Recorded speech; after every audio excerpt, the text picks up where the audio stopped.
Look, not to undermine anybody on a spiritual path, on a spiritual journey, all right? But if we being real, we said authenticity is the new currency, okay? To understand the true impact of this path, you're going to have to make your descent into the darkness. You're going to have to come to the dark side. That's your dark night of the soul, okay? And it's called that because it ain't just another rough patch in your life. It's your fall back up. Most people don't want to accept this, but we all fallen angels. Descendants of a high council of celestial beings who crossed into flesh, took human wives, y'all know this story, and birthed children that carried both heaven and earth in their DNA. So rather you jumped in this shit or you got pulled into it, your soul signed up to be here in this earthly realm. All right? And your mission is to educate yourself above the condition, correct the frequencies, the behaviors, the wounds, all the shit that caused you to fall here into the earthly realm, okay?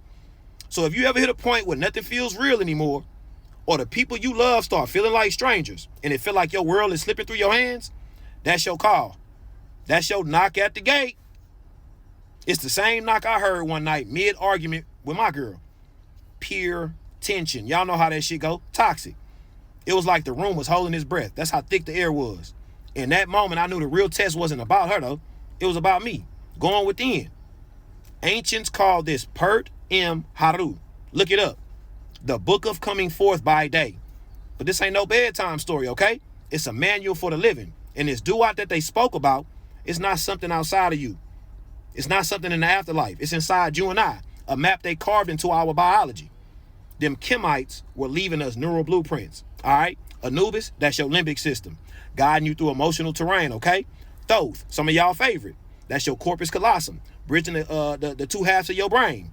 The eye of Ra, that's your thalamus and pituitary, okay? The light switches of perception. The Nile, that's your hippocampus, carrying the currents of your memory. The Banu bird, that's your pineal gland, but that's only activating after your old self burn away and that ego go. They wrap their science in myth because you know they can't never come and tell us the truth. Every monster you meet down there on your journey, it's a memory. Every shadow, that's a nerve ending you've been carrying for years, buried under layers of trauma. You convinced yourself that that's just part of who you are. But I didn't walk in these halls. I didn't seen the room shift. How certain doors don't open until you ready to see what's behind them. I didn't felt the way the light seemed to vanish. But not because it's actually gone. It's waiting for you to reclaim yourself, for you to become source, all right? The goal ain't to stay in the darkness, though. The goal is to leave crowned, light intact, map in hand, so you can guide the next soul brave enough to step in.